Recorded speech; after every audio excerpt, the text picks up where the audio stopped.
Kembali lagi bersama Antoni di channel Antoni Kotama. Ya, pada hari ini saya akan mereview sebuah mobil bermerek MG. Oke, buat yang belum tahu, MG itu adalah sebuah merek Inggris, tetapi secara kepemilikan menjadi milik Cina. Oke, tetapi untuk sebuah merek Inggris, MG ini menawarkan harga yang sangat murah dibandingkan merek Inggris yang ada di Indonesia ini ya.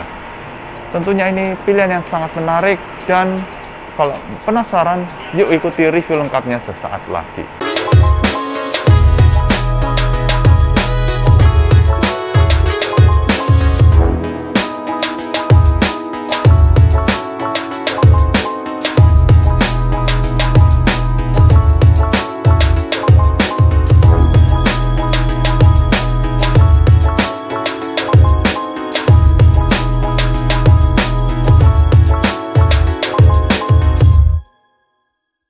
Langsung saja kita membahas dari eksterior MG ZS facelift ini ya. Oke, sepertinya versi facelift ini sudah meluncur di Thailand tahun lalu ya, ketika merek MG ini baru masuk ke Indonesia. Tapi waktu itu mereka justru memperkenalkan yang pre-facelift, walaupun selang beberapa minggu versi faceliftnya keluar di Thailand. Entah kenapa kok tidak mau menunggu versi faceliftnya keluar, ya lupakanlah, itu mungkin bagian dari masa lalu dan strategi MG-nya itu sendiri. Tetapi yang pasti, model facelift kali ini sudah ada di depan mata saya. Oke, tanpa berlama-lama lagi, kita langsung mulai saja. Oke, dari bagian lampu. Nah, oke, untuk lampunya versi facelift ini juga cukup tajam ya bentuknya, berbeda dengan yang versi pre-faceliftnya. Dan ini merupakan bagian DRL-nya, dan untuk lampunya sudah proyektor LED ya tentunya. Namun yang di bawah untuk fog lamp masih bohlam ya, karena fog lamp yang bohlam ini jauh lebih bisa menembus kabut daripada yang LED ya. Jadi kenapa yang bohlam ini masih dibutuhkan. Dan untuk grillnya yang pastinya sudah jelas beda daripada yang sebelumnya. Oleh sebelumnya kan ada frame chrome di sisi samping sini ya, memanjang sampai ke sini, tapi kok yang kali ini sudah polos ya, jauh lebih bagus yang sekarang tentunya, dengan gantinya yaitu chrome yang bentuknya satin seperti ini, jadi tidak terlalu menyilaukan mata ya, buat yang orang yang tidak terlalu suka chrome-chroman yang kinclong seperti itu. Oke, bagus. Terus kita beranjak ke samping. Oke, ya, ini merupakan bannya berukuran 215/55 R17. Oke lah, profil bannya cukup tebal dan tidak terlalu tipis, dan dipadukan dengan velg alloy dual tone. Dan juga untuk remnya sudah cakram di bagian depan ya, dan begitu pula di belakang juga sudah cakram. Oke, keempat-empatnya sudah cakram semua, jadi artinya mobil ini unggul dari segi pengereman ya. Bagus. Oke, kita beranjak ke belakang. Ya, ini spoilernya, dan ada lampu stop lamp-nya di sini, dan untuk antenanya juga sudah siapin, dan di atas ada panoramic sunroof. Nah, ini nilai jual plus dari MG ZS facelift ini, beserta ada roof rail ya tentunya. Dan untuk mengesankan keinggrisan dari mobil ini, maka ditulis Breed Dynamic pada MG ZS ini ya. Dan juga untuk lampunya ini sudah LED semua tentunya, kecuali yang lampu dan lampu mundur. Oke, lampu sen maksudnya ya. Dan untuk wipernya modelnya agak unik ya, kan biasanya arahnya ini ke atas seperti ini, tapi ini ke bawah seperti ini. Oke, cukup beda. Dan untuk kacanya sudah ada defoggernya, bagus sekali tentunya. Dan salah satu rahasianya yaitu di balik emblem ini adalah untuk membuka pintu bagasi ya, mengingatkan saya kepada mobil VW ya, seperti itu. Dan di sini ada badge ZS-nya sangat jelas, dan tentunya sudah wajib ya untuk mobil sekarang, yaitu sensor parkir di belakang. Dan juga ini ya untuk aksesoris pemanis saja ya, aksen-aksen seperti ini. Dan ini reflektornya di sini. Oh, dari samping sih ya terlihat cukup besar ya untuk bodinya ya. Oke, kurang lebih seperti itu saja review mengenai eksterior dari MG ZS facelift ini. Bicara mengenai dimensi dari MG ZS facelift ini, memiliki panjang 4,3 meter, lebar 1,8 meter, tingginya 1,6 meter, dan wheelbase sepanjang 2,58 meter, dan dipadukan dengan ground clearance 170 mm yang buat sebuah crossover ya cukup tinggi lah, walaupun tidak terlalu tinggi-tinggi amat ya. Dan kita beranjak ke bagian suspensi dari MG ZS facelift ini yaitu menggunakan MacPherson strut independent dengan tambahan stabilizer untuk yang bagian depan, dan itu yang bagian belakang menggunakan torsion beam ya. Oke, itu merupakan suspensi yang umum digunakan pada mobil-mobil monocoque seperti ini ya. Kurang lebih seperti itu saja mengenai dimensi dan suspensi dari MG ZS ini. Kita langsung beranjak ke interior baris pertama dari mobil ini ya. Yang pertama, di sini untuk pengaturan jendelanya sudah power window, dan ini untuk mengelok jendelanya, dan ini tombol untuk central locknya ada di sini semua. Dan ini untuk pengaturan kursi secara elektrik ya. Ini untuk maju mundur, untuk naik turun, dan ini untuk merebahkan dan menegakkan kembali. Oke, bagus. Dan ini untuk tuas kap mesin dan bensin. Oke, lalu di sini ada ya untuk mengatur spion ya, untuk kanan dan kiri secara elektrik. Dan ini untuk headlamp levelingnya ada di sini, dan ini sudah jahit-jahitan asli ya. Dan ini juga soft touch, artinya ini pakai kulit sintetis harusnya ya. Oke, cukup menarik. Untuk setirnya ini sudah menggunakan tilt saja ya, belum teleskopik ya. Tapi ya tidak masalah, karena jarak menyetirnya juga cukup enak ya untuk mobil ini, jadi tidak perlu di teleskopik. Jadi, ya masih bisa ditoleransi lah.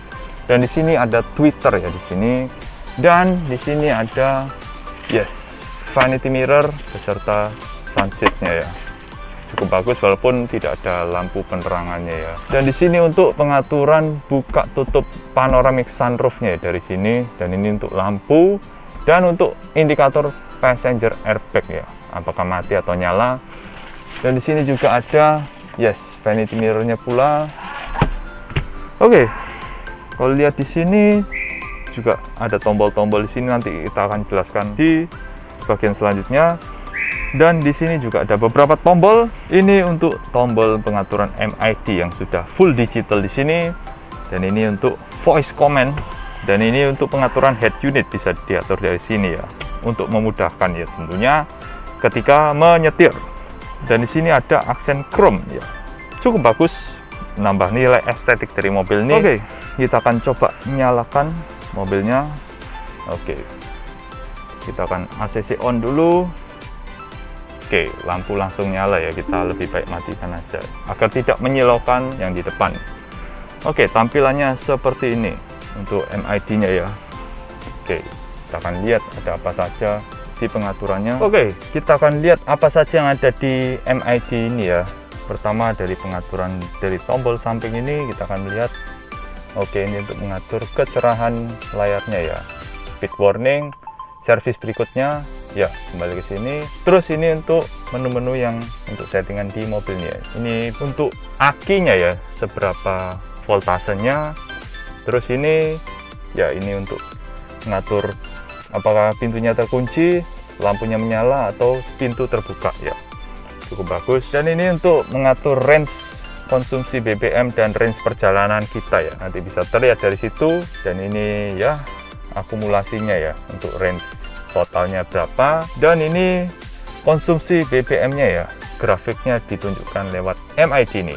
Dan ini untuk TPMS. Oke, sangat bagus, jadi kita bisa memantau tekanan angin dari layar MID ini saja. Dan kembali lagi ke voltase akinya.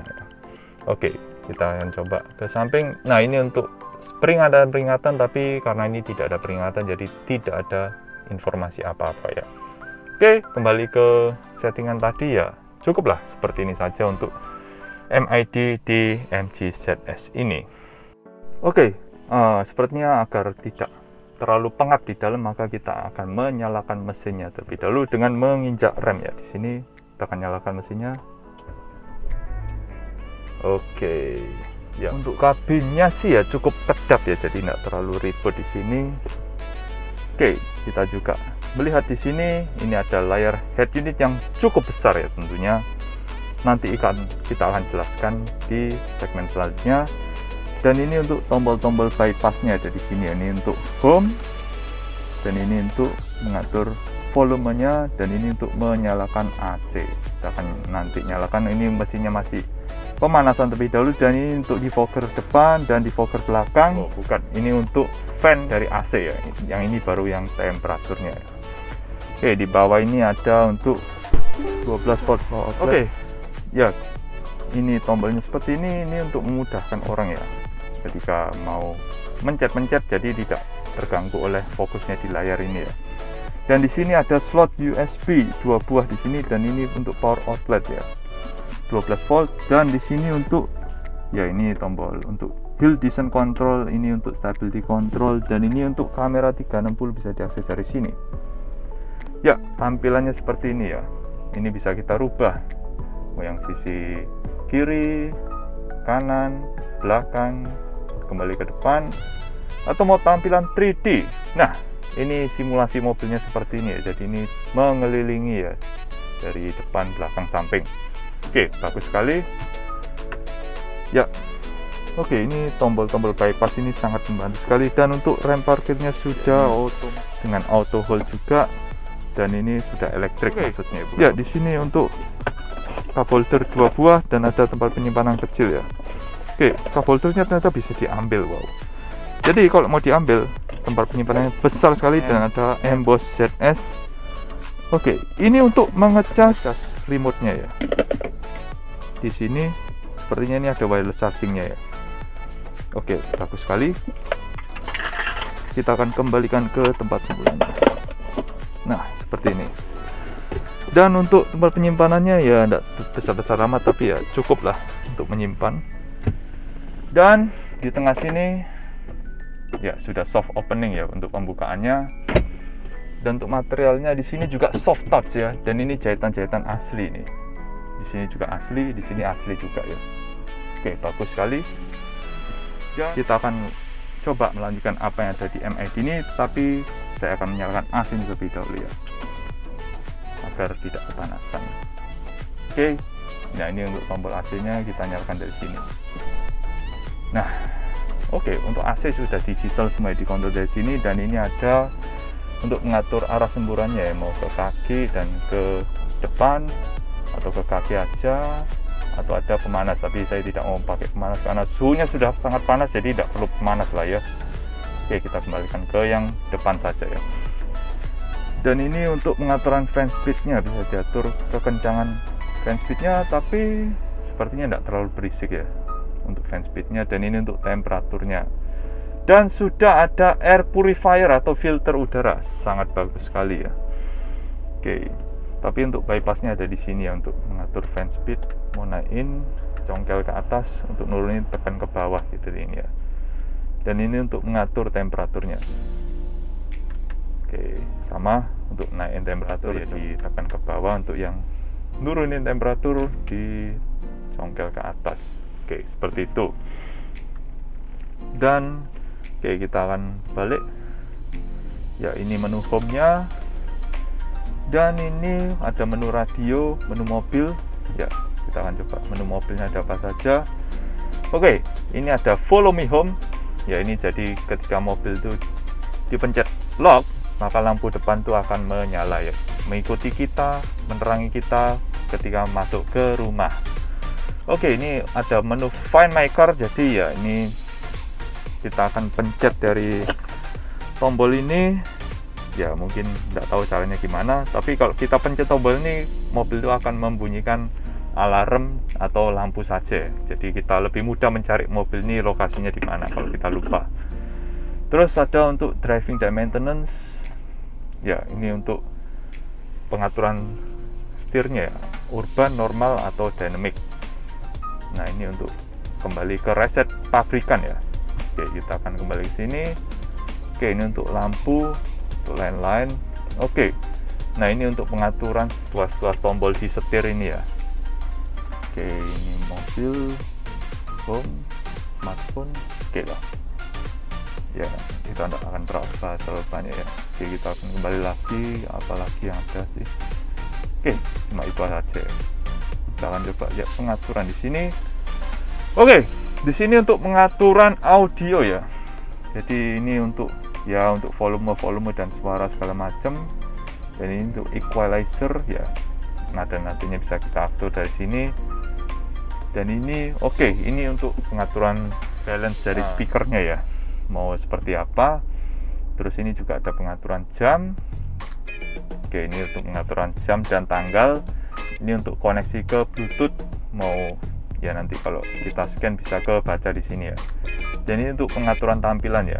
Bahasanya, nah sesuai tempat mobil ini dibuat ada bahasa Thailandnya ya. Sayang tidak ada bahasa Indonesianya. Mungkin kalau mobil ini dibuat di Indonesia dari awal ya, mungkin menunya ada bahasa Indonesia dan bahasa Inggris. Oke, ini untuk backlightnya mau seperti apa, mau yang mode malam atau mode siang hari atau auto ya. Kalau saya sih lebih suka mode malam ya, karena tidak terlalu menyilaukan. Dan ini untuk informasi sistemnya ya. Ya seperti ini untuk informasi head unitnya, program softwarenya maksudnya. Oke, kita akan kembali lagi ke menu ini ya. Dan di sini ya juga ada tombol untuk kamera 360-nya selain diakses dari sini. Oke, kita akan tutup lagi. Dan ada Apple CarPlay di sini dan juga ada Android Auto, tapi karena tidak terkonek ya jadi tidak bisa kita pencet. Dan ini untuk membuka media video kalau kita menaruh USB di sini ya. Dan ini untuk mematikan layar kalau kita tidak mau terlalu silau ya. Tapi kalau mau dinyalakan lagi tinggal pencet di home ini ya, maka akan menyala seperti ini. Oke, head unitnya cukup seperti itu saja penjelasannya. Dan untuk transmisinya sudah menggunakan CVT simulasi 8 speed ya. Kalau yang sebelumnya kan masih Matic konvensional 4 speed saja. Oke, kurang lebih seperti itu saja untuk di bagian depan ini ya. Oke lah. Dan saya kelupaan satu hal. Ya, lubang AC-nya ini sangat menarik ya. Sangat terkesan mewah ya, seperti layaknya Mercy lah ya. Mirip-mirip yang di bagian sini, walaupun yang di sini ya biasa. Oke lah. Cukup begitu saja. Selanjutnya saya juga akan mendemokan cara membuka panoramic sunroofnya ya. Oke, ini untuk buka tirainya terlebih dahulu. Dan ini untuk membuka sunroofnya ya.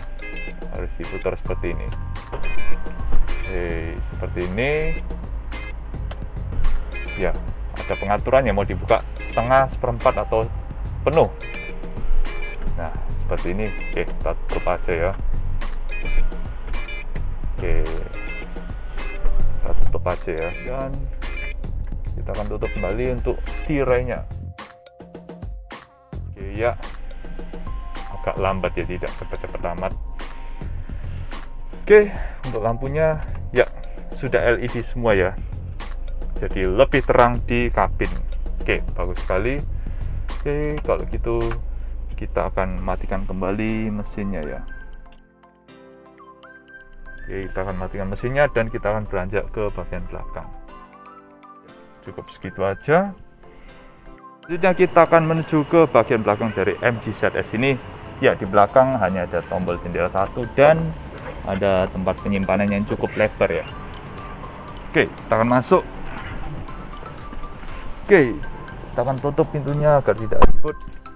Ya, di sini ada tempat kantong penyimpanan kecil ya. Dan di sini ada tempat penyimpanan juga untuk menaruh HP, karena di sini ada dua soket USB yang tentunya tidak merepotkan yang di depan.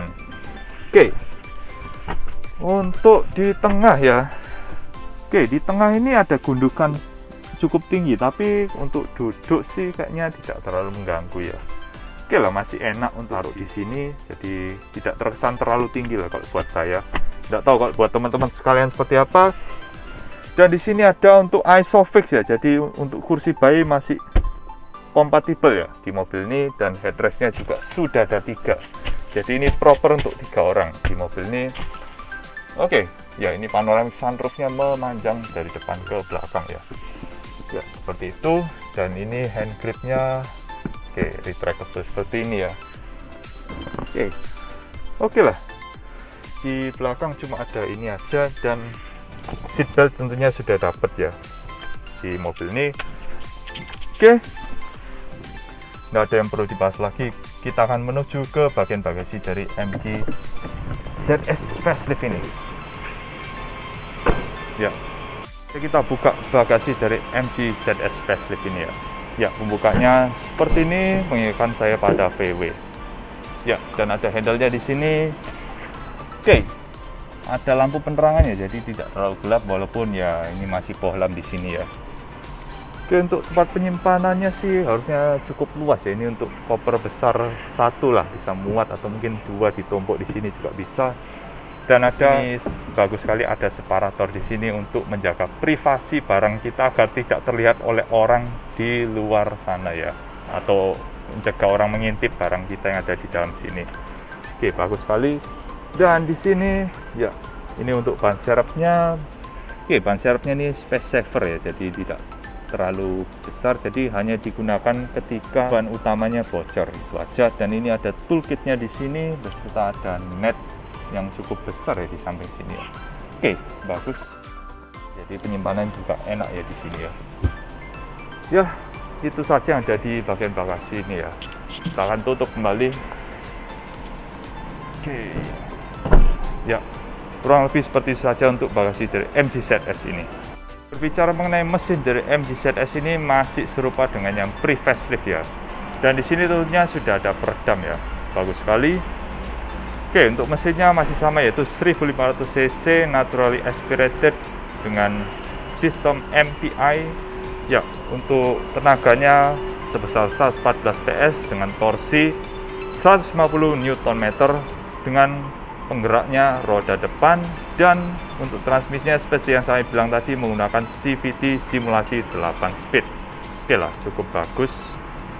Dan untuk sistem safety-nya kita akan jelaskan di segmen selanjutnya. Untuk sistem safety-nya ada 6 airbag, terus rem sudah ABS, beserta EPD dan BA, serta ada stability control ya, karena tombolnya juga ada di dalam. Lalu ada tombol traction control, curve brake control, terus ada hill start assist, tire pressure monitoring system seperti yang tertera di layar MID-nya. Lalu ada emergency stop signal ya, jadi itu lampu sein darurat ketika kita berhenti mendadak bisa menyala secara otomatis ya, harusnya seperti itu. Dan juga ada ISOFIX yang sudah saya sebutkan di kursi belakang tadi. Dan juga seperti yang tertera di layar MID juga ada follow me home light, jadi ketika keluar dari mobil lampu headlamp ini akan menyala mengikuti kita masuk ke dalam rumah ya. Dan juga ada kamera 360 derajat seperti yang saya peragakan tadi.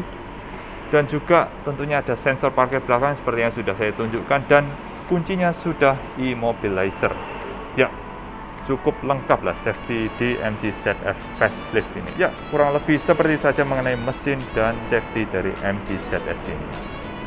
Dan ada review mengenai MG ZS Facelift ini. Ya, tentunya sangat menarik, bukan ini dari segi harga.